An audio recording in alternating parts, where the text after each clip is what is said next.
Welcome everybody. We're going to meditate together for the next 25 minutes to 30 minutes. Schönen guten Abend an alle. Wir werden zusammen vielleicht 25 oder 30 Minuten meditieren.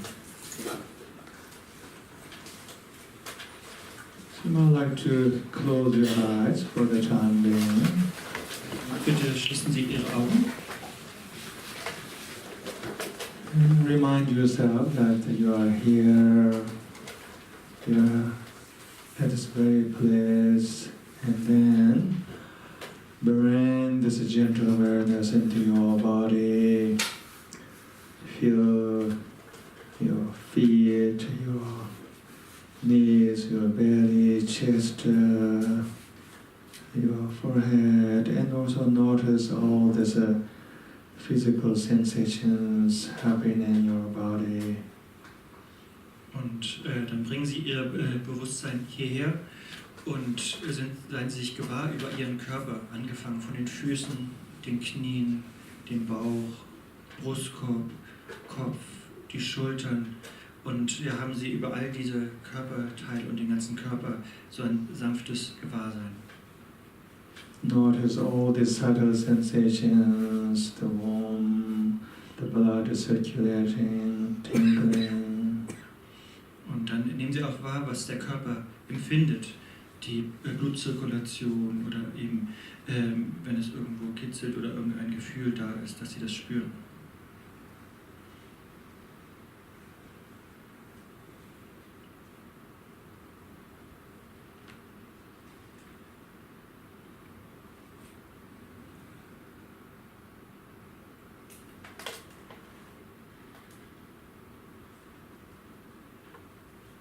So make sure that you are sitting in a posture that is easy and you are comfortable with. Und dann stellen Sie sicher, dass Sie in einer Körperhaltung sitzen, die leicht gelöst und angenehm ist.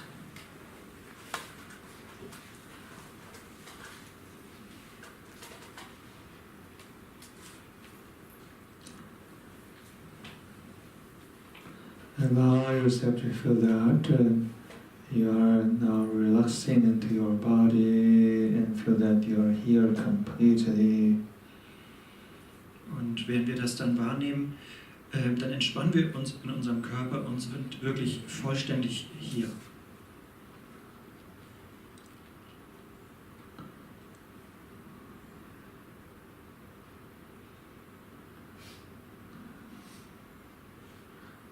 Let go of all your thoughts and feel that you are relaxing into the sea of sensations in your body.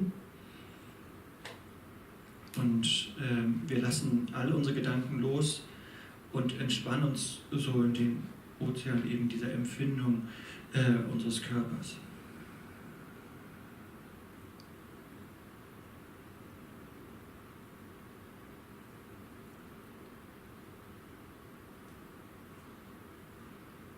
And slowly feel that there is now spontaneous joy in your heart, and that the joy begin to radiate. You might like to put half a smile around your eyes. Und wenn wir uns so entspannen, dann spüren wir, dass da so eine spontane Freude in unserem Herzen entsteht und ausstrahlt und dann auch so ein Lächeln um unsere Augen zaubert.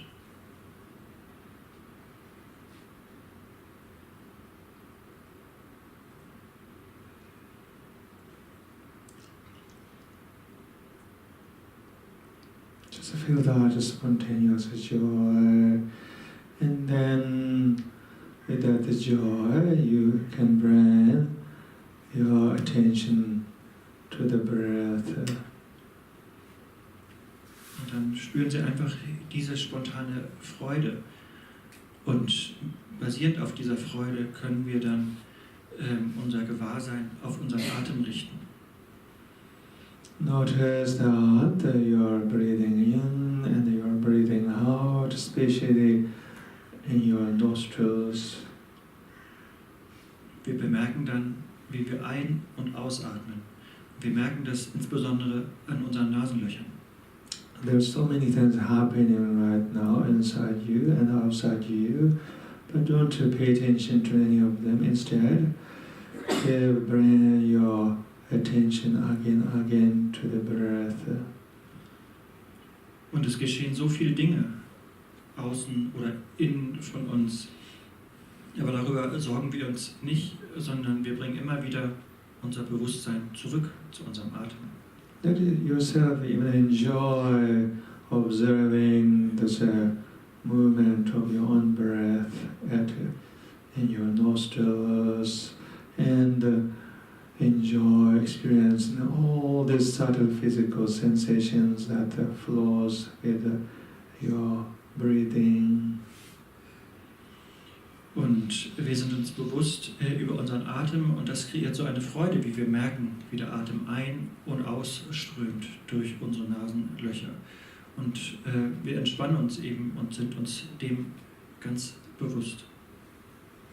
The truth is that we are always breathing, except we are not conscious of it most of the time. Here, what we are doing is not something new or extra. We are simply breathing consciously. Und es ist natürlich so, dass wir immer atmen, aber normalerweise sind wir uns darüber nicht bewusst. Was wir jetzt machen, ist eben, dass wir ganz bewusst und ganz gewahr eben diesen Atem wahrnehmen und so atmen. Breath is like music, and when you pay attention to it, sometimes there's not so much thought of past, future, or judgment, or concepts, ideas. Und der Atem ist dann wie eine Musik und dann kümmern uns all diese Gedanken in Bezug auf die Vergangenheit, in Bezug auf die Gegenwart oder die Zukunft, irgendwelche Ideen oder Vorstellungen, die wir haben, die kümmern uns alle nicht. Or it's like the sensation of dipping your feet into the personal water. That's just pure sensation, and that doesn't involve mental activities. Und das ist dann ein bloßes Empfinden, so wie wenn da ein Wassertropfen in ein Wasser fällt. Das lassen wir einfach geschehen und wir empfinden das einfach und sind uns bewusst darüber, ohne dann irgendwelche geistige Aktivität darüber zu entwickeln.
Again, notice that you are breathing.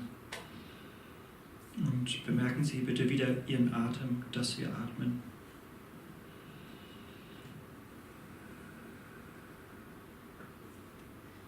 When you breathe in, notice it, and then when you breathe out, also notice it. Bitte bemerken Sie, wenn Sie einatmen und bemerken Sie auch, wenn Sie dann wieder ausatmen.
can let go of your concentration on the breath.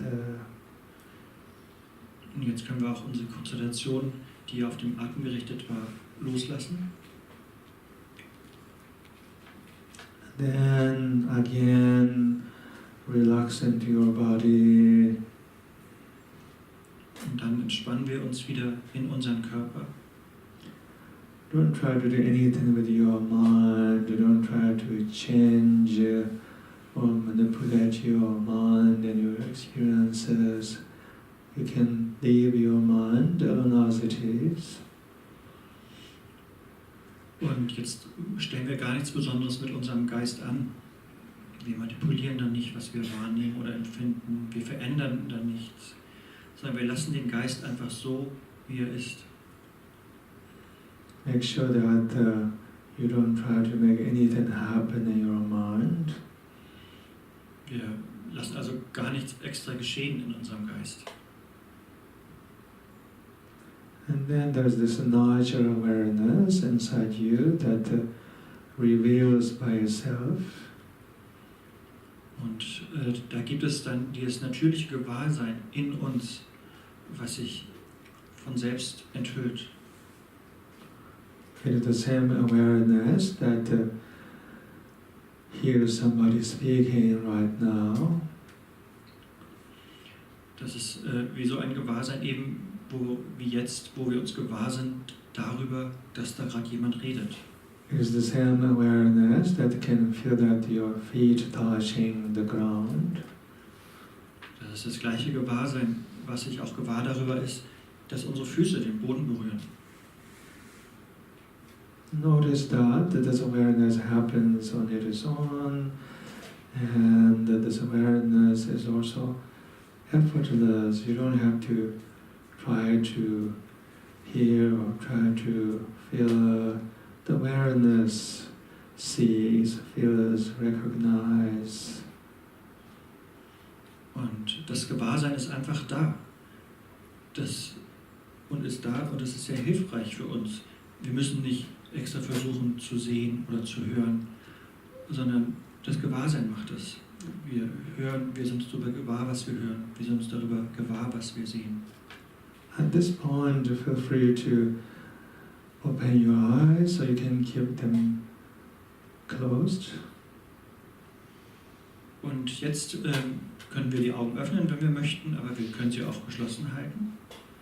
And then you will see, as time goes by, thoughts, feelings, sensations arise in this awareness. Und dann mit der Zeit werden wir dann bemerken, dass dann Empfindungen, Gefühle, Dinge einfach in diesem Gewahrsein geschehen. If you open your eyes, you see colors, patterns, and appearances. And if you close your eyes, perhaps you see more, feel more the sensations, the thoughts. Wenn wir unsere Augen öffnen, dann sehen wir eben Farbe, Muster oder Erscheinungen. Wenn wir unsere Augen schließen, dann empfinden wir eben mehr eben diese innerlichen Empfindungen wie Gedanken und so weiter. Especially when a thought arises, just recognize that the thought is arising and don't follow it. Insbesondere wenn ein Gedanke entsteht, dann erkennen wir einfach diesen Gedanken und wir folgen ihm nicht. Treat every thought like the waves on the sea, and then when you don't grasp at them, the thought dissolves on its own.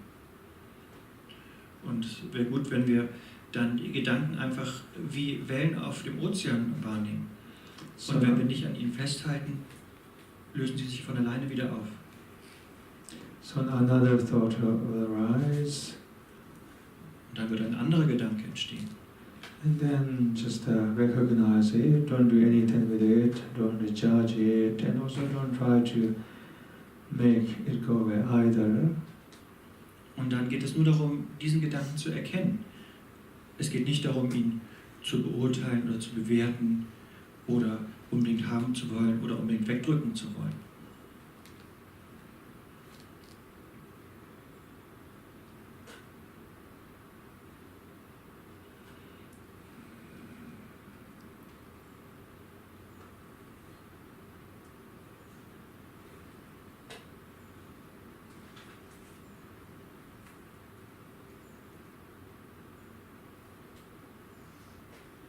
notice that you have this choice not to be lost in your thoughts and your emotions.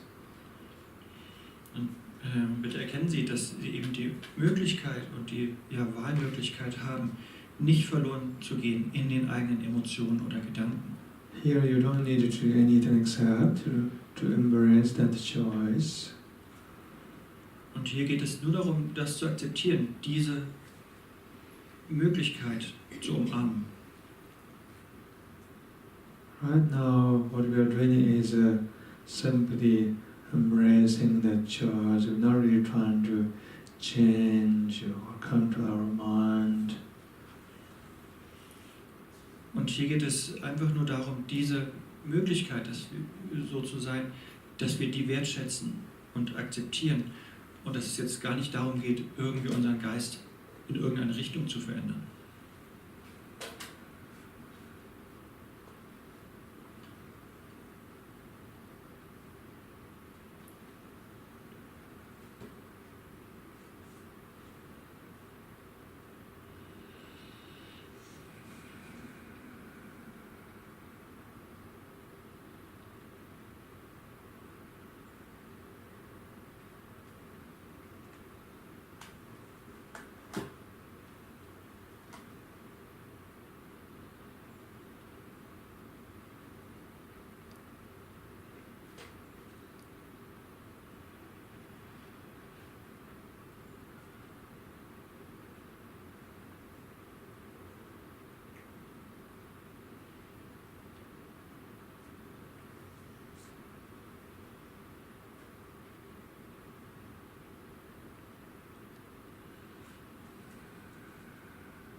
Be curious about your own experiences and don't try to make anything happen. Let everything arise on their own in the field of your own awareness.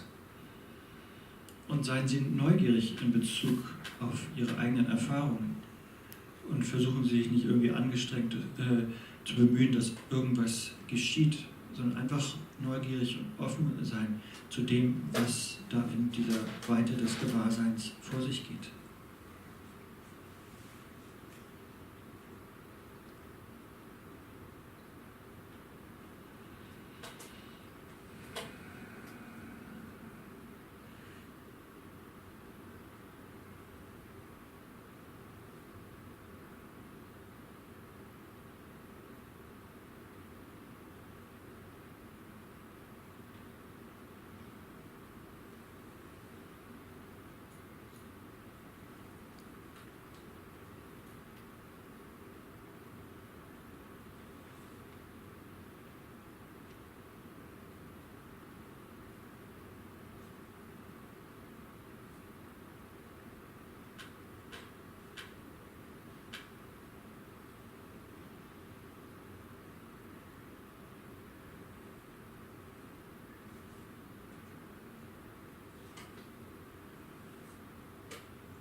embody these sensations right now. Und jetzt wieder innehalten und unser Gewahrsein eben auf den Atem richten und auf unser Körperempfinden.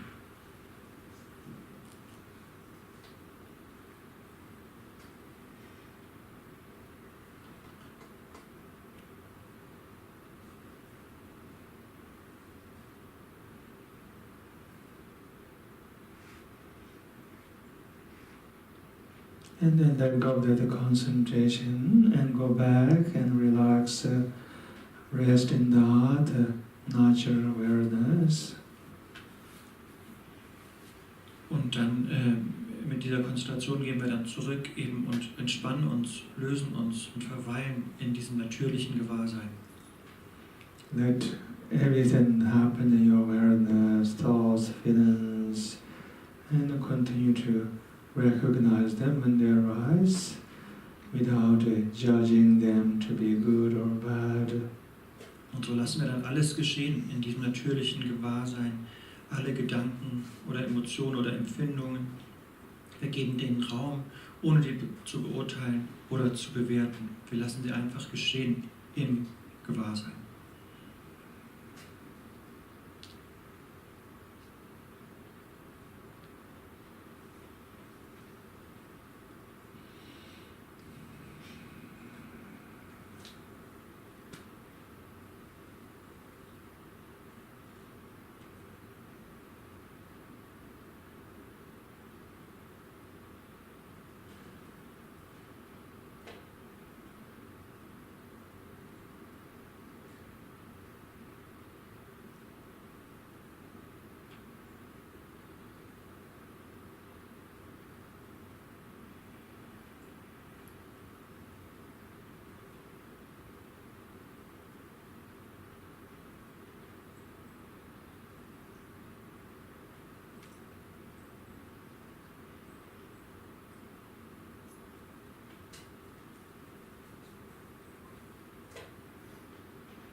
Thank you for meditating. Vielen Dank fürs Meditieren. It's nice to come back to Bremen. This is my third time to this lovely city. I was here last year and gave a demo meditation retreat at this very place. It's nice to be back here. Und Rinpoche sagt, es ist sehr schön, wieder hier zu sein. Schon das dritte Mal, dass er hier ist. Und er war letztes Jahr auch hier. Da hat er hier in diesem Ort eben auch eine allgemeine Belehrung gegeben über Meditation. Before I came here, I was visiting France, and they had almost a 7-day-long residential silent meditation retreat at a Buddhist monastery. This sounds very scary, doesn't it? Und er kommt jetzt, dieses Mal kommt er aus Frankreich. Da hat er 7 Tage lang dort, haben sie so ein Schweigemeditationsretreat in einem buddhistischen Kloster gemacht. Klingt ein bisschen gruselig, oder? So for last 6 days we have been observing silence every day, and they had to get up around 6 o'clock, and not only that we had to eat vegetarian food, and also it's not like any other place, it's a Buddhist monastery, so you can't get worse than that. Und so war er eben die letzten Tage damit beschäftigt, um 6 Uhr morgens aufzustehen, um eben das Retreat jeden Tag wieder zu beginnen und vegetarisch zu essen. Und das halt alles in einem Kloster. Schlimmer geht's eigentlich nimmer. So you kind of have to be a little bit crazy to sign such assignment. So anyway, there was enough crazy people, including myself, to hold that 6-day-long residential retreat, and all we did was very much watching and observing our mind, pretty much morning to the evening. That's all we did. Und ja, das ist vielleicht fast ein bisschen verrückt, wenn man sich auf sowas einlässt, aber jetzt dann diese Tage dort im Retreat, was die Hauptsache eben war, oder was das Einzige war, was sie gemacht haben, war wirklich von morgens bis abends den eigenen Geist zu beobachten. Zu gucken, wie der Geist ist, was der macht.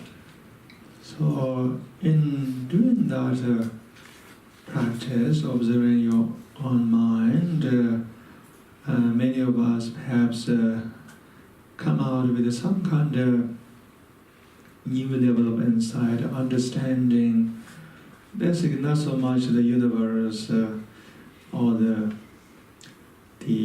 mind or the condition of other people, but our own condition, our own mind, and why do we suffer, why I suffer, and what sort of habits that I have.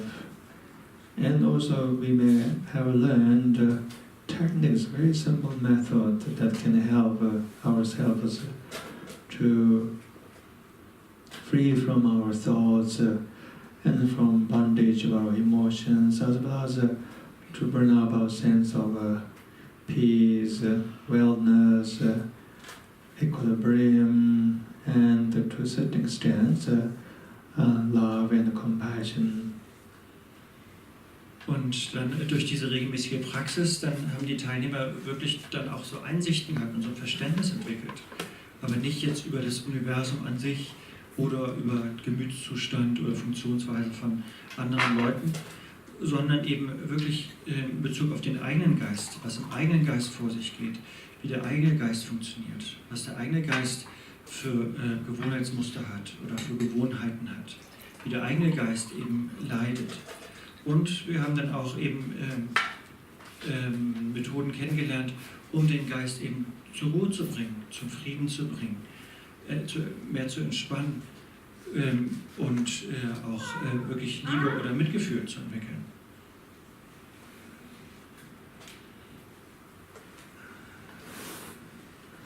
So personally I come to this kind of realization that the practice that we did was not so much a spiritual luxury or spiritual entertainment, and not so much I'm doing because I have the choice, but I felt that it's almost I have to do such a practice for the my own happiness and also happiness of people around myself. Und Rinpoche kam selbst auch zu dem Verständnis eben, dass so eine Praxis eben nicht einfach jetzt das ist, was man eben so im Spirituellen macht oder was so ein spirituelles Luxusgut wäre, sondern dass diese Praxis wirklich hilft, eben einem selbst zu nützen, glücklicher zu werden und dadurch eben auch glücklicher oder mehr Glück zu verbreiten zu all denen, die einen umgeben.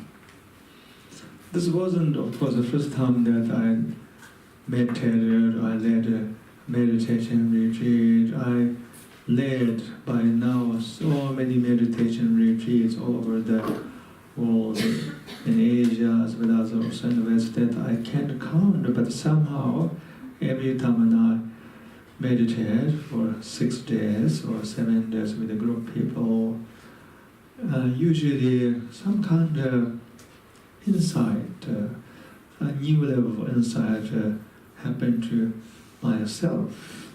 And even though I'm supposed to be the teacher, the meditation instructor, towards the end, I come to this kind of very humbling realization that I was one of those participants and I needed to be in that meditation retreat. Und es ist natürlich nicht so, dass er jetzt zum ersten Mal da meditiert hat oder diese Praxis gemacht hat, sondern er reist eigentlich die ganze Zeit rum und hält unzählige solcher Meditationsretreats eben in allen verschiedenen Ländern. Und er weiß gar nicht mehr, wie viele das waren. Aber dennoch eben ist jedes Mal für ihn, hat er da auch so eine Einsicht eben, während er dann so ein Meditationsretreat macht. Und obwohl er ja eigentlich in der Position ist, das Meditationsretreat anzuleiten, fühlt er am Schluss eben doch eben, wie wichtig das auch für ihn selbst ist. Dass es dann so eine demütige Verwirklichung oder Erkenntnis, die er dann hat, dass er eigentlich nicht so sehr der Anleiter war, sondern einfach auch ein Teilnehmer, für den es wichtig ist, diese Meditation zu machen. So anyway, that meditation retreat is still very much vivid in my consciousness because we just ended sometime yesterday. Towards the end of the meditation retreat, we did this traditional ceremony. It's called a tombol in Tibetan. Literally, it means offering or sharing one's insight with the community. We formed this small groups out of 4 or 5 meditators. Each person took a turn, maybe spend a few minutes and to share the deepest insight, transformation, awakening that occurred during that 7 days meditation retreat. Because I played a role as the teacher, and I didn't have to sit with anybody and to share what happened to me, but while sitting on the chair, I had a moment to reflect and review the whole meditation retreat. The insight that really came to me is that somehow I came to the retreat and I needed this meditation retreat. And I needed this for my own happiness, my own pace, and also maybe happiness of people who come to my life, like all of you. Und ja, dieses Retreat ist ihm eigentlich noch so gegenwärtig, ist noch so lebendig, weil es gestern eben erst zu Ende ging. Und am letzten Tag, so ist es üblich, dann versammeln sich die Meditierenden so in kleinen Gruppen von 5, 6 Leuten vielleicht und teilen dann eben gegenseitig mit, was sie eben für Einsichten, Erfahrungen oder Transformationen im Rahmen dieses Retreats eben empfunden haben oder erkannt haben. Und Rinpoche eben war nicht Teil irgendeiner dieser Gruppen, sondern saß eben so auf seinem Stuhl und hat das Ganze so beobachtet und hat auch sich eben selbst beobachtet und geguckt, wie das für ihn war, diese ganzen 6 oder 7 Tage des Retreats. Und dann hat er eben erkannt, dass er das eben wirklich brauchte, dieses Meditationsretreat, wirklich brauchte, eben zum Wohle seines eigenen inneren Friedens oder seines eigenen inneren Glückes und natürlich dann auch, um das eben nach außen zu tragen, zu all den Menschen, die er trifft, Sie zum Beispiel. After spending so many days constantly watching your mind and your mental events and all your thoughts and emotions, you come to this realization that there's so much craziness and suffering in this world, in your own life as well as also life of so many people, except we are not even aware of that we are suffering and we are kind of being lost in a delusion and our own craziness until we do such kind of radical practice.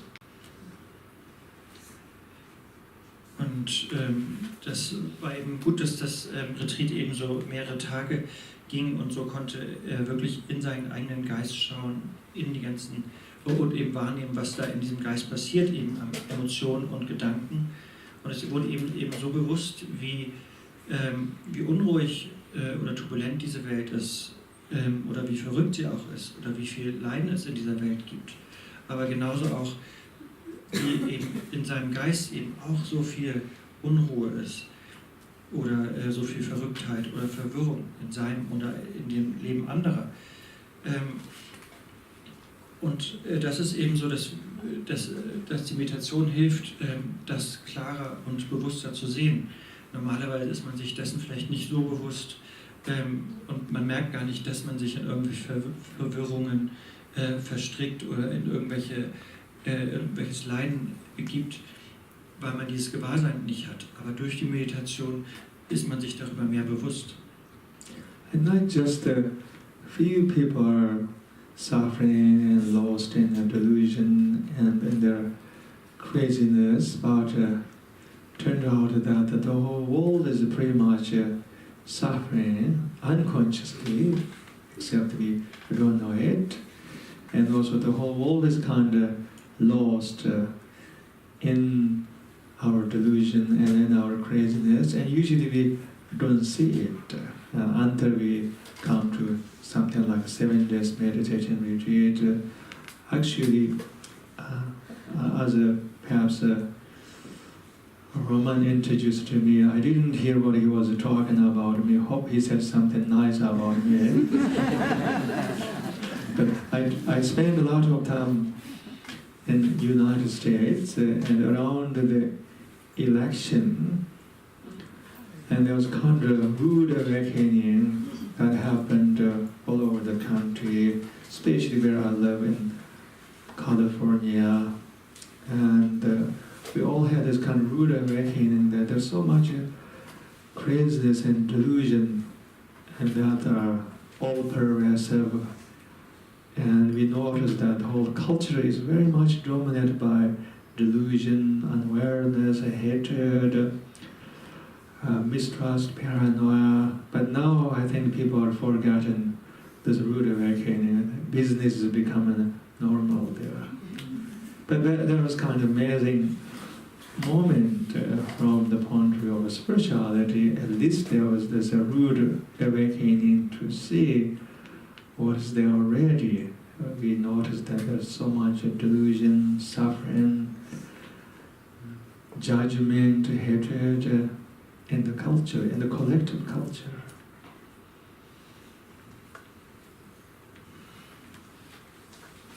Ja, und es ist eben so, dass nicht nur ein paar wenige vielleicht leiden oder unzufrieden sind oder in den eigenen Verblendungen oder Verstrickungen oder Verwirrungen verloren gehen, sondern dass ja auf der ganzen Welt so verbreitet ist, dass da so viel Leiden ist und meist eben so unbewusstes Leiden, was man gar nicht richtig wahrnimmt. Und so viel sind die Wesen eben verloren gegangen in den eigenen Verblendungen oder Täuschungen, in den eigenen Verwirrungen. Und für Rinpoche war das eben sehr hilfreich, so 7 Tage zu meditieren, um das eben besonders klar und deutlich zu sehen. Und aber er hat nicht genau verstanden, was Roman vorhin als Einführung gesagt hat, aber er hofft, dass da auch was Nettes dabei war über ihn. Aber was er sagen möchte, dass er ja seit Jahren in Amerika wohnt und da hat er auch eben, da war ja diese Präsidentschaftswahl und da, wo Rinpoche wohnt in Kalifornien, da fiel es eben auch sehr auf, wie viel Verrücktheit da ist, wie viel Hass, wie viel Bewertung, wie viel Unruhe dort vorhanden ist. Und das war alles sehr präsent und offensichtlich eben während dieser Präsidentschaftswahl. Und plötzlich war da so ein Gewahrsein darüber, wie eigentlich diese Kultur so verrückt und in Verblendung verstrickt und paranoid ist. Jetzt ist wieder alles so, ist wieder Normalität eingekehrt. Aber so aus spiritueller Sicht war es eben sehr interessant, das zu erkennen eben im Rahmen dieser Wahlsituation. This reality that there's so much suffering and delusion in this human world is called in the Buddhist terminology all pervasive dukkha. Dukkha means suffering or sorrow, misery, and this is called all-pervasive dukkha. But in order to bring about awakening to this reality, this human condition, all-pervasive dukkha requires either 7 days silent meditation retreat or American-style election. Oder und es gibt einfach so viel Leiden oder Verblendung und Täuschung und Verwirrung eben in dieser Welt. Und das wird so in buddhistischer Terminologie eben dieses alldurchdringende Dukkha genannt. Und Dukkha bedeutet eben Leiden oder Elend oder Schmerz. Und Rinpoche hat festgestellt, dass dass es eben 2 Möglichkeiten gibt, dieses alldurchdringende Dukkha oder Leiden eben zu erkennen. Einmal, indem man eben so einen 7-Tages-Retreat macht oder indem ein Präsident in Amerika gewählt wird. Maybe you should try to do the 7 days presidential retreat, or at least the 1-day retreat, so we don't have to wait another 3 years to have such awakening. Und deswegen wäre es vielleicht eine gute Idee, vielleicht mal so einen Meditationsretreat zu machen, vielleicht auch nur, wenn es 1 oder 2 Tage ist, weil die nächste Präsidentschaftswahl ist ja wahrscheinlich erst in 3-4 Jahren. The Tibetan yogi Milarepa, who is perhaps the most celebrated mystic in the Tibetan Buddhist tradition, who lived around 12th century, right? I'm right, around the 12th century. And he was kind of unconventional. He wasn't like an ordinary person. He wasn't even a normal person. And yet he was this extraordinary mystic and awakened being. At one point he became so carefree that he said everything that comes in his mind, and sometimes he hardly wore any clothes. He was kind of running half naked. And then people somehow decide that he's crazy, and some people even accused him of being crazy. And then Milarepa said, in the eyes of the world, Milarepa is crazy, but in the eye of Milarepa, the whole world is crazy. That was his answer. Und in Tibet gibt es so einen ganz außergewöhnlichen und wahrscheinlich den berühmtesten Yogi, der heißt Milarepa, der ist eben sehr berühmt und da gibt es auch viele so unglaubliche Geschichten über ihn und er lebte so ungefähr im 12. Jahrhundert und er hat wirklich da ewig in Abgeschiedenheit praktiziert und hat dann schließlich eben war so weit, dass er eben wirklich alles, was so in seinem Geist geschah, dass er das dann auch wirklich auslebte. Und das führte dazu, dass er dann halbnackt oder nackt oder nur noch mit Lumpen bekleidet irgendwie da unterwegs war. Und die Leute, die ihn dann so sahen, waren eher sehr skeptisch ihm gegenüber und haben ihn dann für verrückt erklärt letztendlich.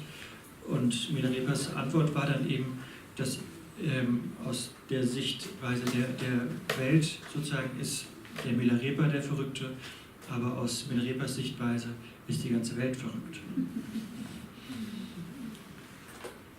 So mind is very powerful, and perhaps once we look into our own mind, we realize that this mind is extremely powerful. That's why Buddha said, who's your worst enemy? Your own mind. Who's your best friend? Your own mind. So attend your mind. What Buddha said was so wise. He actually uttered this timeless truth. And this is the truth. The mind is very powerful. Mind can be sometimes our worst enemy. And especially when we are lost in our thoughts and our negativities, fear, anger, doubt, confusion, and then mind can be our worst enemy because we can suffer, we can be tormented inside without even knowing that is happening. But on the other hand, also mind can be truly amazing, as Buddha said. If we know how to work with our mind, and then we can let go of our identification with fear, greed, hatred, and suffering, and we can expand and widen the circle of love, compassion, joy. So mind can be actually our best friend. Und der Geist ist wirklich sehr, sehr kraftvoll. Und wenn wir wirklich nach innen schauen, werden wir das eben erkennen, wie kraftvoll oder machtvoll unser eigener Geist ist. Und der Buddha hatte auch selbst gesagt eben, was ist unser größter Feind? Unser eigener Geist. Und Buddha sagte weiter eben, was ist unser größter oder bester Freund? Auch wieder unser eigener Geist. Und deswegen ist es so wichtig, sagte der Buddha, dass wir unseren Geist wirklich zähmen. Und das ist wirklich so wahr oder so weise, das zu erkennen. Denn unser Geist ist wirklich unser schlimmster Feind und unser bester Freund. Denn der Geist ist so kraftvoll. Er kann zum schlimmsten Feind werden, wenn wir eben verloren gehen in unseren ganzen Gedanken, in unseren Emotionen, in unseren Verwirrungen, in unseren Zweifeln. Und wir werden dann innerlich eben so aufgewühlt und so unruhig und wir leiden. Und deswegen heißt es eben, dass der Geist unser schlimmster Feind ist. Aber auf der anderen Seite kann eben durch den Geist auch so was Wunderbares entstehen, wenn wir wirklich mit unserem Geist arbeiten. Wenn wir so nach Buddhas Ratschlag eben an unserem Geist arbeiten und über unsere eigene Identifikation hinausgehen, über unsere eigenen Ängste, über unseren eigenen Hass hinausgehen, dann können wir wirklich eben unseren Geist öffnen und aufweiten und diese ganzen Qualitäten von Liebe und Mitgefühl auch entwickeln. Und das zeigt eben, dass der Geist eben auch unser bester Freund ist.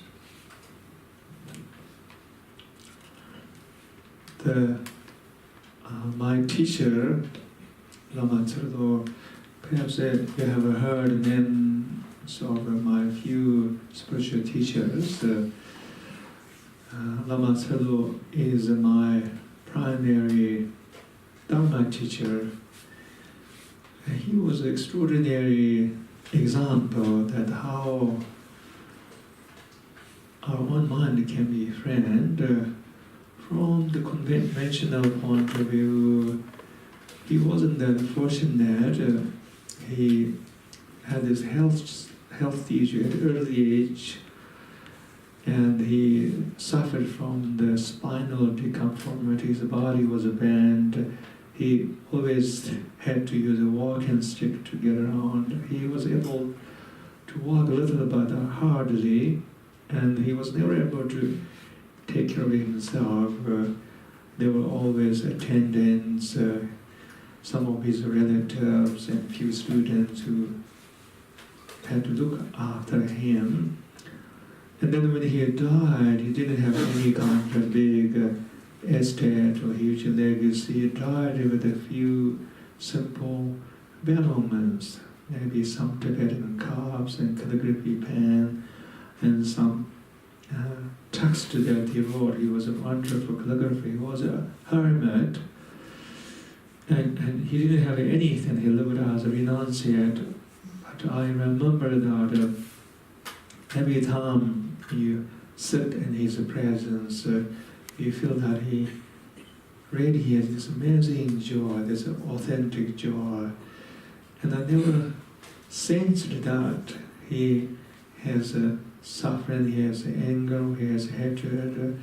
He was completely liberated. So he was truly happy as a human being. So his life to me was this powerful demonstration, a living demonstration to prove the validity of what Buddha said, that mind can be our best friend. Und einer von Rinpoches Lehrern, Kamasadu, der war der erste Dharma-Lehrer von Rinpoche, und das war für ihn wirklich so ein wunderbares, außergewöhnliches Beispiel eben, was ihm zeigte eben, dass der Geist wirklich der beste Freund sein kann. Aus so konventioneller Sicht gesehen war sein Lehrer nicht so glücklich, denn er hatte so ganz schlimme Wirbelsäulenprobleme, musste immer so am Gehstock gehen und konnte selbst kaum laufen und war eben auch nicht in der Lage, sich wirklich um sich selbst zu kümmern, hatte deswegen immer Familienangehörige oder Bedienstete in seiner Nähe, die ihm halfen. Und als er starb, hatte er auch nicht irgendwie großen Besitz, was er hinterlassen hatte, sondern er hatte so ein paar tibetische Tassen und so ein paar Kalligraphien eben, die er gemalt hatte in seiner Einsiedelei, denn er war wirklich so ein Einsiedler, der eben der Welt entsagt hatte. Und Rinpoche kann sich gut daran erinnern, wie es damals war, eben in der Präsenz von seinem Lama da zu sitzen und zu sein.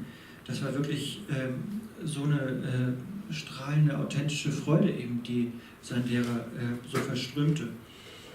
Und der Lehrer schien niemals irgendwie wütend, ärgerlich oder hasserfüllt zu sein oder irgendwie zu leiden oder zu zweifeln. Er schien wirklich befreit zu sein und wirklich echt glücklich zu sein. Und für Rinpoche ist eben dieses Leben seines Lehrers oder auch eben der Lehrer selbst ist wirklich ein Beispiel eben dafür, für das, was Buddha sagte, dass der Geist wirklich der beste Freund sein kann. All the problems that we are going through in our everyday life are actually pretty much the reflection of the state of consciousness where we are residing in. Of course, we do have real problems. I'm not saying that our problems are totally mental illusion. Problems do exist. There are, of course, real problems, illness, pain, and also all kind of conflict that we have to do with in this world. I'm not saying that the problems are simply imaginary, but it is true that the life that you are having each and every day, especially the struggles, the problems you are going through, are ultimately really a reflection of your own mind, or the state of consciousness that you are residing in.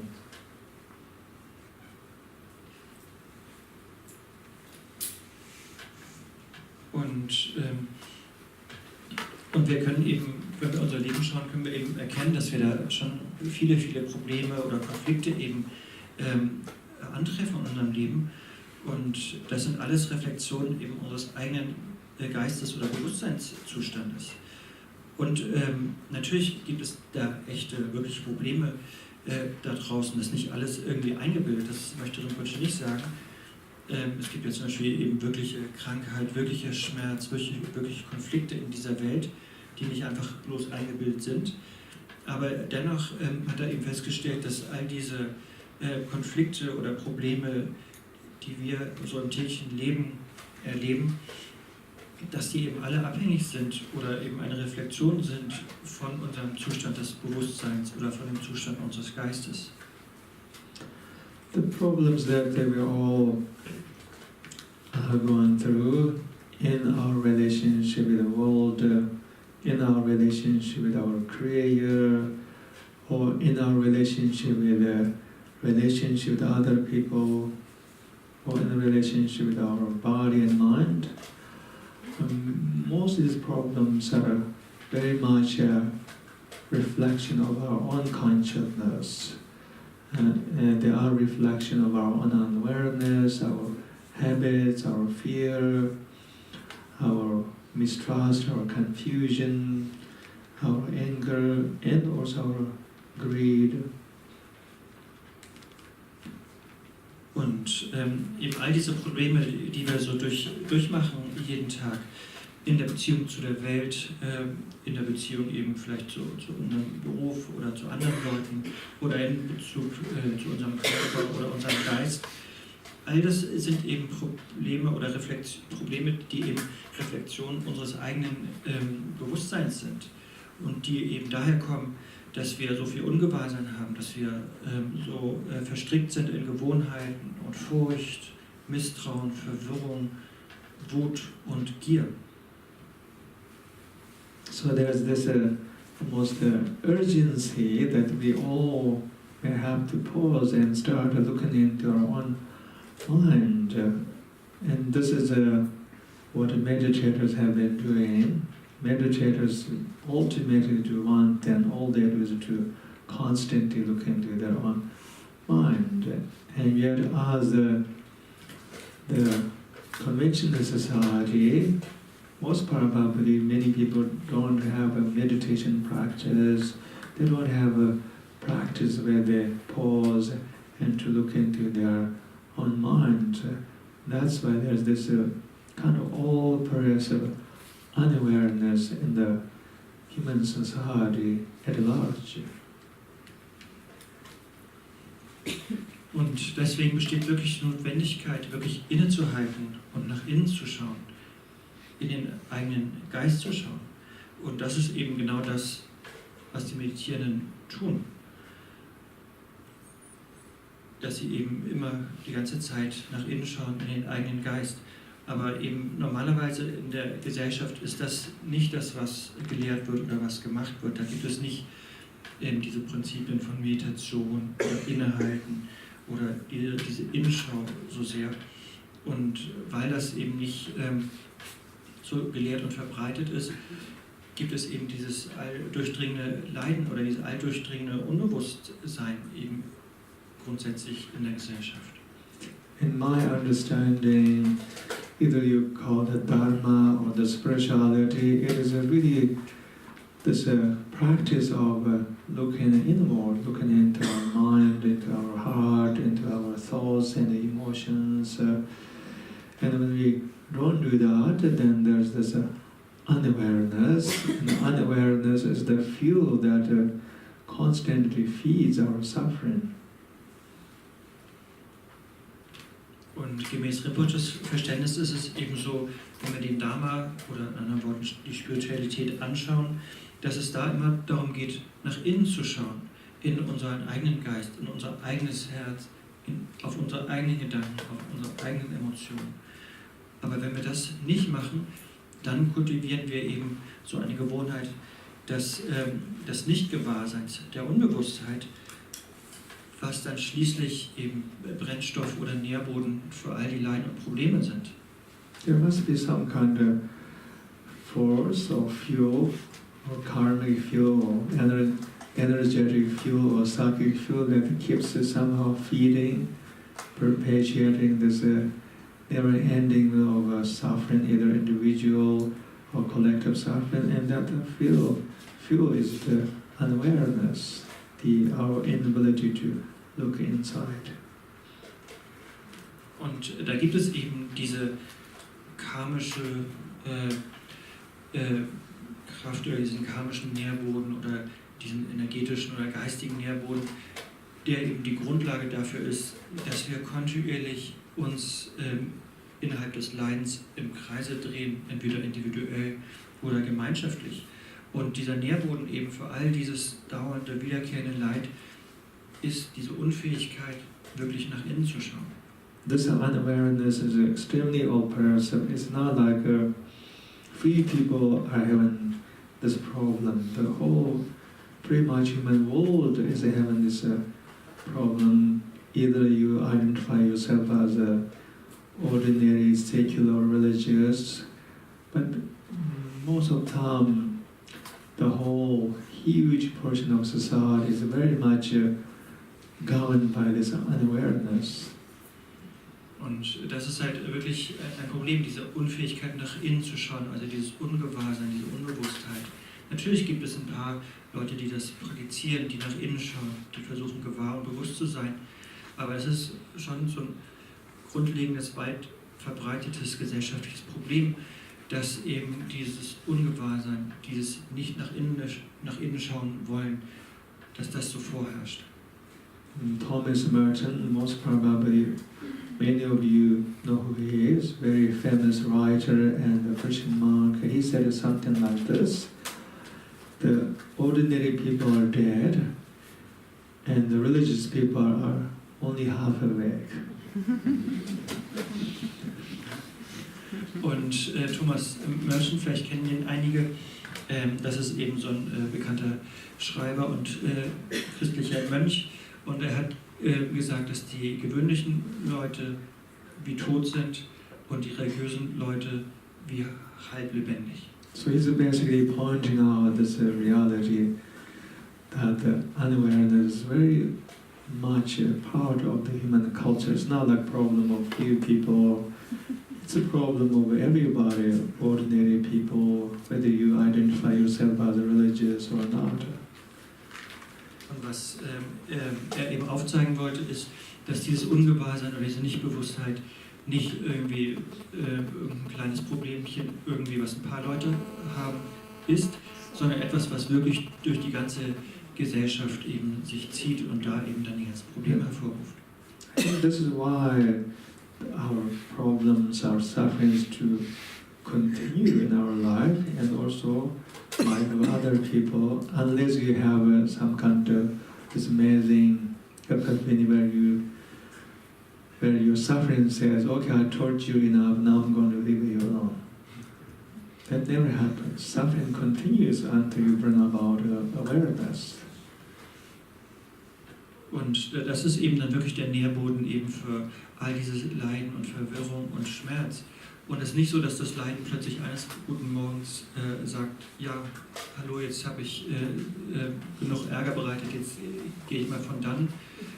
So ist es eben nicht, sondern solange dieses Ungewahrsein oder Nicht-Gewahrsein oder die Unbewusstheit vorhanden ist, haben wir diesen Nährboden und das Leiden wird immer bei uns bleiben. There won't be any moment when the universe says, well, you have been suffering so long time and you have been dealing with lots of problems and now you deserve some fun before you die. So from now on you want to suffer. This would never happen. Und es ist auch nicht so, dass das Universum uns eines schönen Morgens eben sagt, ja, genug des Leidens, genug der Probleme, haben wir genug durchgemacht. Ab jetzt, noch bevor es zum Sterben geht, werden Sie noch mal ganz viel Spaß haben und eben frei von Leiden sein. Das wird nicht eintreten. It would be good if such a thing happened for all of us. Wäre natürlich sehr schön, wenn das uns geschehen könnte, sowas. So unfortunately, the suffering will continue, so problem as long as we stay under the power of this unawareness, our inability to truly look into our mind. Aber die unfrohe Botschaft ist eben, dass das Leiden weitergehen wird. Das Leiden wird so lange weitergehen, solange wir eben dieses Nicht-Gewahrsein haben, also solange wir nicht diese Fähigkeit haben, nach innen zu schauen. But the truth is that it's sometimes not so easy to look into our mind. They discovered that human beings are afraid of death in their own mind. They discovered this maybe quite a while ago. They discovered, I think a psychiatrist discovered that there are 2 or 3 things that human beings are really afraid of. One of them is death, which makes sense. Another one is our own mind. Aber das Leiden eben geht kontinuierlich weiter, weil, und so haben auch Psychiater eben vor langer Zeit schon festgestellt, es da 3 Dinge gibt, wo der menschliche Geist sich fürchtet. Und das eine, wovor sich eben die Menschen fürchten, ist der Tod. Und ein weiteres, das ist einfach zu verstehen, und das zweite eben auch, dass man sich vor dem eigenen Geist fürchtet. It makes sense, the idea that one of our primal fear is the fear of death, because we all are afraid of death. There's no really argument about it, but this notion that our own mind is another thing that we're afraid of can be sometimes quite shocking. But if you are a regular meditator, this is not actually shocking. We are very much afraid of mind, except we even don't know that. We are doing all kinds of things to avoid our mind, to not look into our mind. Und ja, es ist eben recht verständlich und einsehbar eben, dass eine der Hauptängste der Menschen darin besteht, eben den Tod ins Gesicht zu schauen. Also diese Angst vor dem Tod ist etwas sehr Verbreitetes. Aber dass eben die zweite Hauptangst eben auch ist, dass Angst vor dem eigenen Geist, das ist eher was Schockierendes, das zu verstehen oder das zu erkennen. Normalerweise ist uns das vielleicht nicht bewusst und normalerweise, aber wenn wir dann mal hinschauen, erkennen wir, dass wir doch immer die ganze Zeit irgendwelche Strategien entwickeln, damit wir eben nicht unseren Geist ins Gesicht sehen müssen.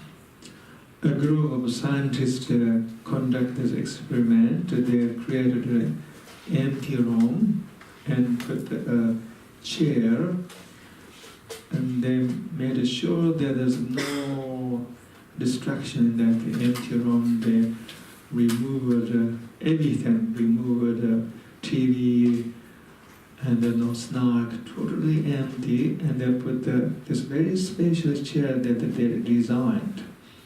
On that chair there are one button. If you push it, you get electric shock. They invited a group of volunteers to sit on that chair, told these volunteers they had one choice. The one choice is that they had actually 2 choices. One choice, they just have to sit there, whatever, for half hour, without doing anything. There's no TV, there's no snack, they just have to sit in that chair without doing anything, without any distraction, without looking at their smartphone. They took all of them away, just a totally empty room with one chair. So another choice they had is to push the button and to get electric shock. So when they discovered, all the volunteers preferred pushing the button to get electric shock instead of sitting there doing nothing. Und da gab es so ein wissenschaftliches Experiment, da wurde so ein Raum hergerichtet und ganz leer gemacht von Fernsehen, von irgendwas zu essen, von allen Ablenkungen, keine Kunst, nichts war da mehr drin in dem Raum, außer so einem ganz großen Stuhl in der Mitte, der auch angenehm zu sitzen war. Und da gab es dann so einen Knopf eben an dem Stuhl. Und dann wurden eben die Freiwilligen, die Einzelnen dann in diesen Versuch eingeladen und sollten sich eben auf den Stuhl setzen und hatten eben 2 Möglichkeiten.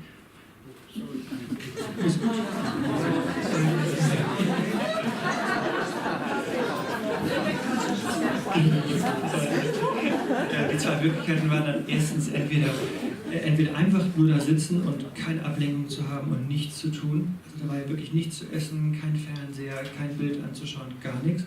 Oder zweitens da zu sitzen und diesen Knopf zu bedienen, und der Knopf war eben verbunden mit elektrischen Schocks.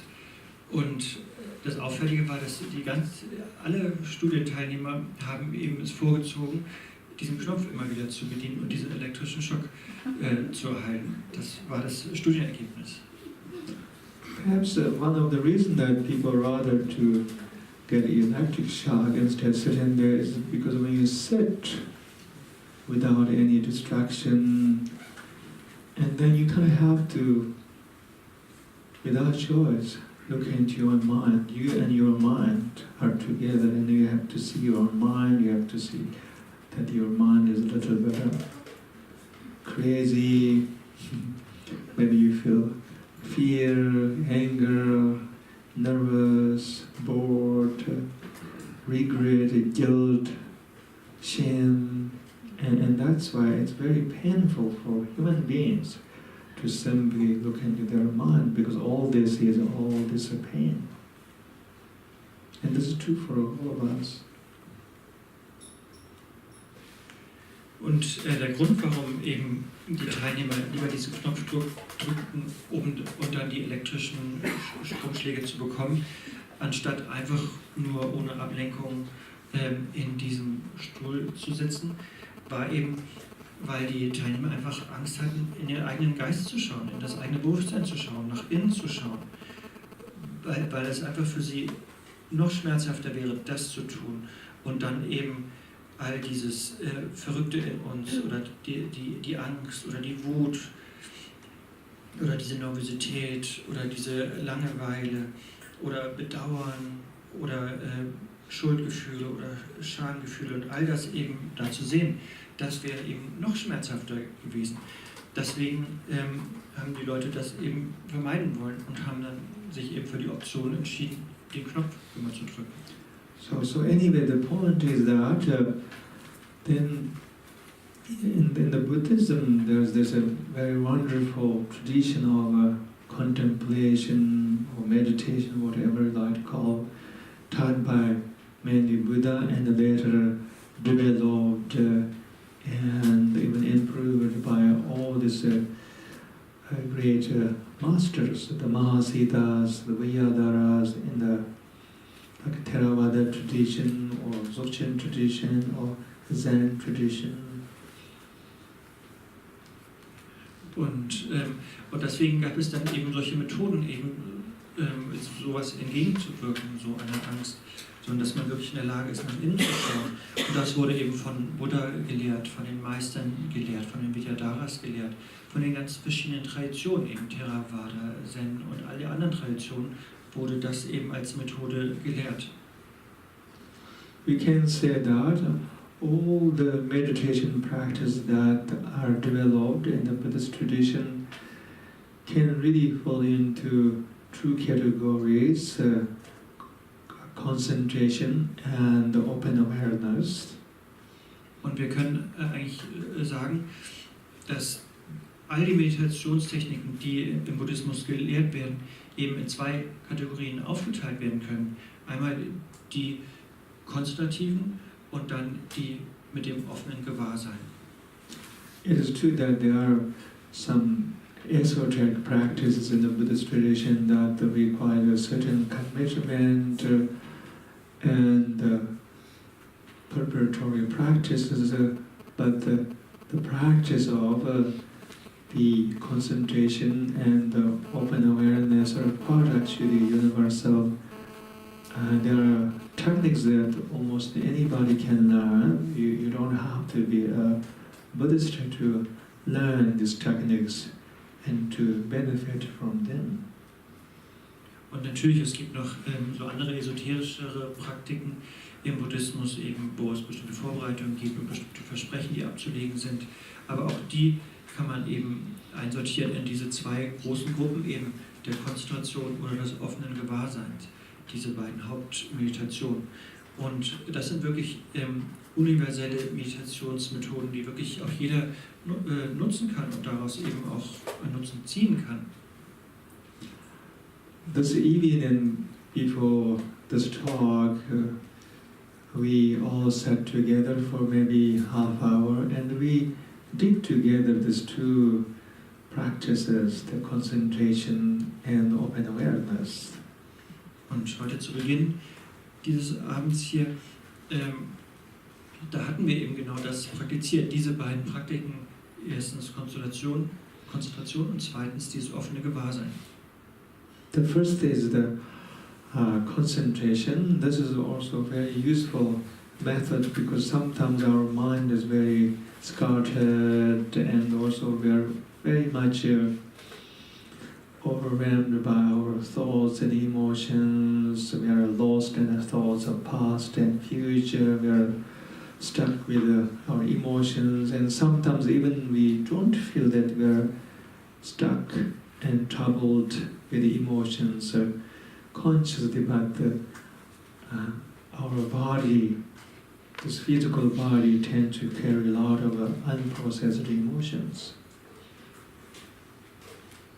Und es ist eben so, dass wenn wir nach innen schauen, dass wir dann eben erkennen, dass unser Geist eben die ganze Zeit abgelenkt ist und verwirrt ist durch irgendwelche Gedanken und Emotionen in Bezug auf Vergangenheit, Gegenwart und Zukunft, oder dass wir in irgendwelchen Emotionen oder Emotionszuständen drinstecken, das vielleicht auch nicht immer bewusst, aber unbewusst haben wir eben viele solcher Blockierungen.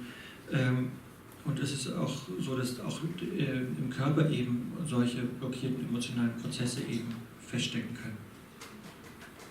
And this is why we can use almost any object as concentration. We can use our breathing and also bodily sensations, as well as also sometimes sound, other times even mantras, syllables, visualizations, to anchor your mind into your body and to feel that you are somehow resting at the center of your own being.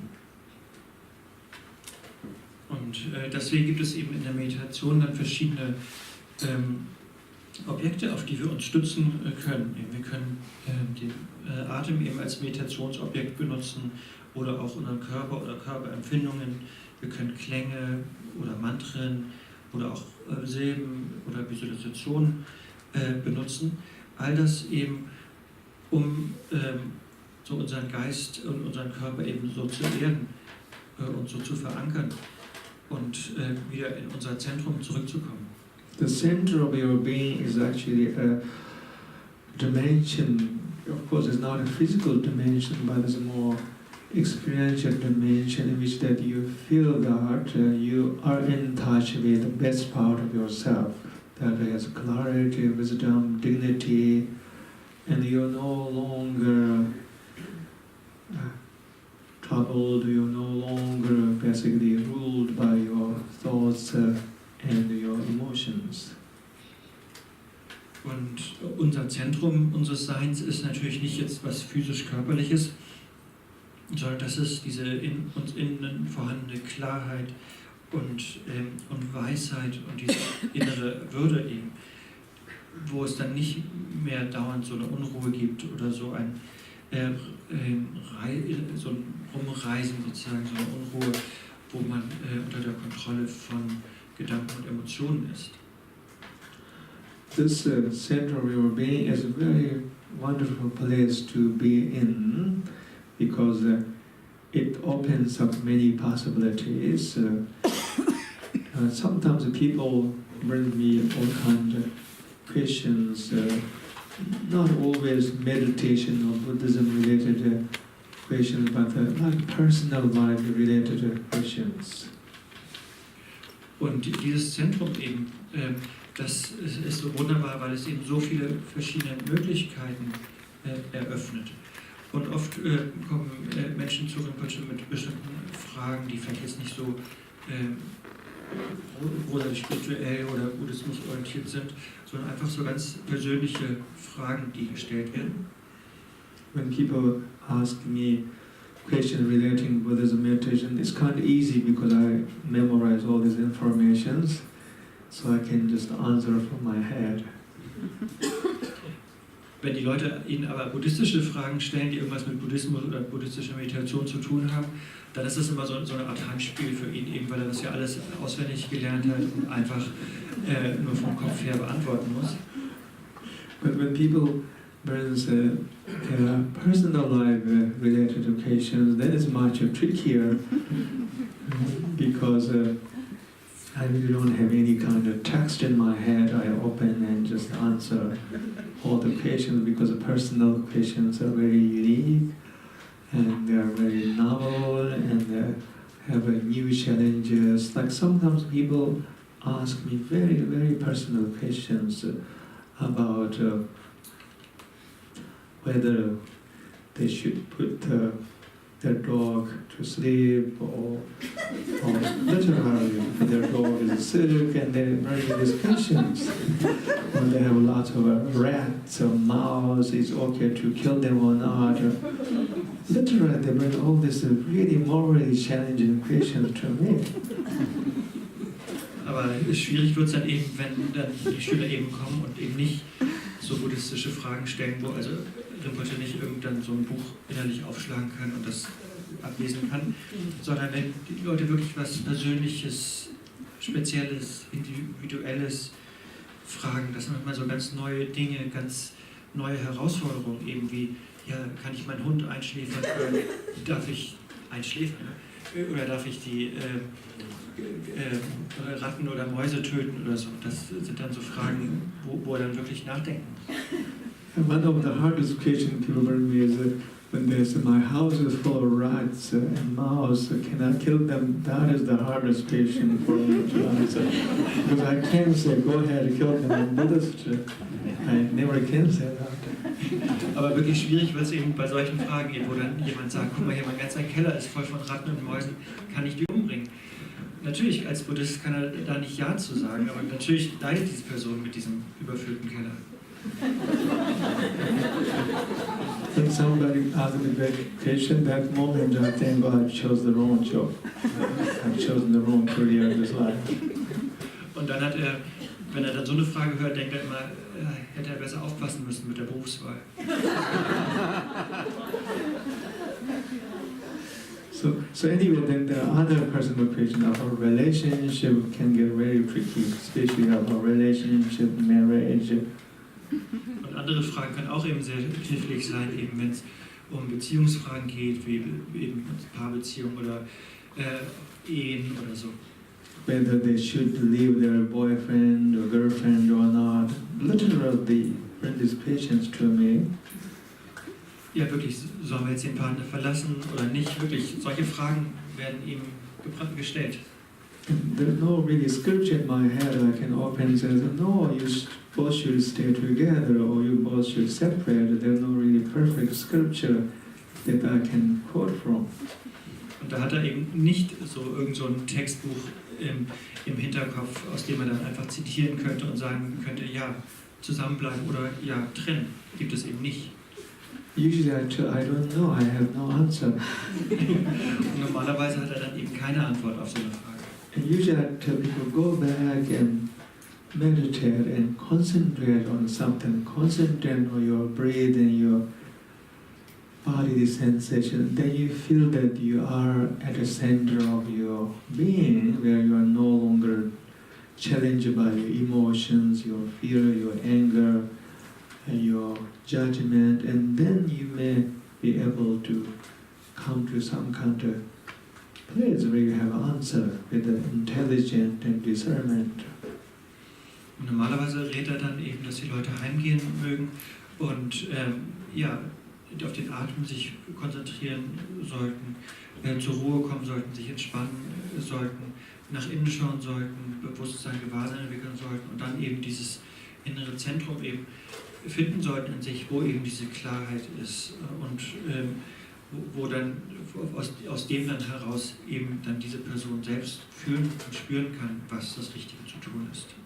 And then second practice is the open awareness, in which that we completely let go of all our defenses, our mental and the psychological shield protecting ourselves.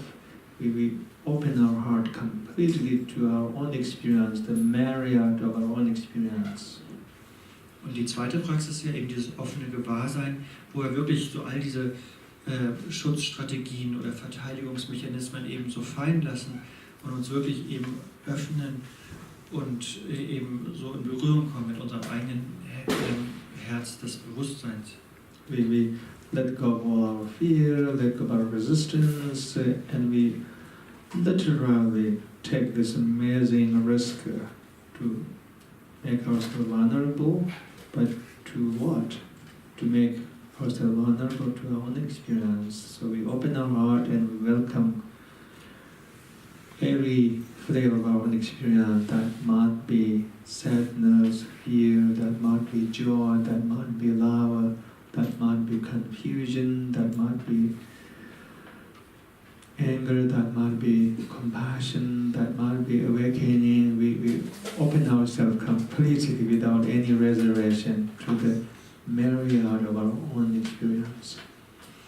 Und das ist wirklich so, dass man innehält und sich halt wirklich komplett öffnet und all die Widerstände oder Ängste oder Furcht loslässt und sich öffnet dann zu diesem unendlichen Schauspiel eben der eigenen Empfindungen, die man haben kann oder den Geschehnissen in unserem eigenen Geist, dass man da eben dann so eine Offenheit hat, ohne Hemmung oder ohne Widerstände und dass man dann eben in diesem Gewahrsein diese ganzen Dinge wahrnimmt, die in uns vorgehen, sei es Traurigkeit oder Angst oder auch Liebe, Verwirrung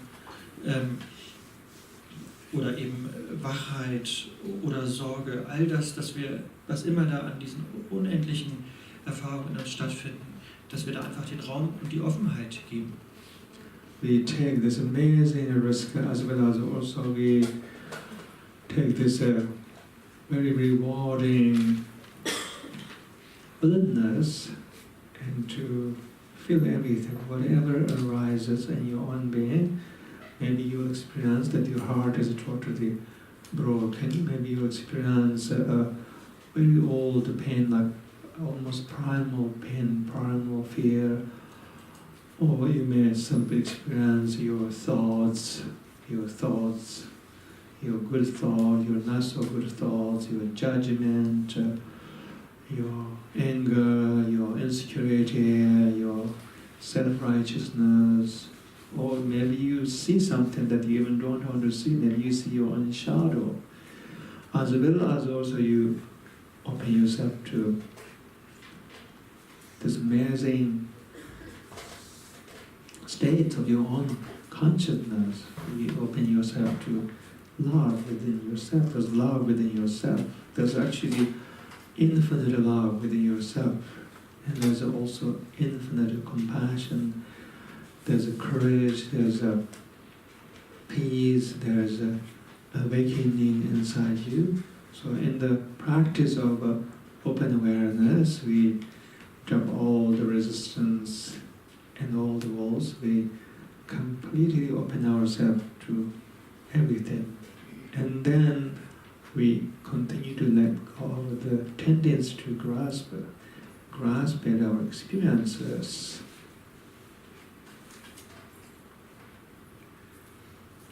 Und in der Praxis des offenen Gewahrseins, da gehen wir eben wirklich das Risiko ein, dass wir einfach gewahr sind und offen sind und dass wir dadurch eben ganz verletzlich uns machen und wir nach innen schauen und dann eben erkennen, dass wir da vielleicht viel Schmerz in uns haben oder gebrochenes Herz haben, wirklich so einen ganz uralten Schmerz oder uralte Angst, dass wir vielleicht gute Gedanken haben oder auch dann wieder nicht so gute, dass wir diesen beurteilenden Geist haben oder auch, dass wir so eine Wut haben oder Unsicherheit oder so eine Selbstgerechtigkeit oder auch, dass wir Dinge in uns entdecken, die wir gar nicht sehen wollen, wie unsere Schattenseiten. Aber vielleicht sehen wir auch Dinge in uns, die wir vorher gar nicht gesehen hatten, die vielleicht ganz beeindruckend und wunderbar sind. Irgendwelche tiefen Bewusstseinszustände von uns oder diese unendliche Liebe oder dieses unendliche Mitgefühl in uns. All das können wir in uns finden. Oder eben auch diesen Frieden oder dieses Wachsein in uns. Und das ist diese Praxis des offenen Gewahrseins, wo wir wirklich alle Widerstände loslassen und all die Mauern einbrechen und uns einfach öffnen und verletzlich werden, öffnen eben zu allem. Und dass wir dann, was immer wir wahrnehmen, was immer wir empfinden, dass wir dann daran auch nicht festhalten, wenn wir die Tendenz danach dann zu greifen, sondern dass wir das alles loslassen, sondern einfach nur diesen Raum und diese Offenheit geben. I've been talking very long, because we have been sitting here for a long time. Let me just shorten this so you can go back home. So, and by doing that practice, then we grow. We become more mature, more evolved, and then definitely our suffering will become less and less. Und ja, jetzt hat Rinpoche schon so lange geredet und Sie sitzen immer noch hier. Deswegen möchte er auch schnell zu Abschluss kommen, damit Sie auch wirklich wohlverdienten Feierabend haben. Aber durch diese Praxis auf jeden Fall ist es wirklich so, dass wir wirklich wachsen können und reifen können und uns entwickeln können. Und ja, dass wir einfach, dass da wirklich so ein Wachstum stattfindet in uns. Thank you so much, everybody, for coming here. Thank you for your presence and your openness. Thank you. Vielen Dank an Sie alle, dass Sie hierher gekommen sind. Vielen Dank, dass Sie da waren und vielen Dank für die Offenheit.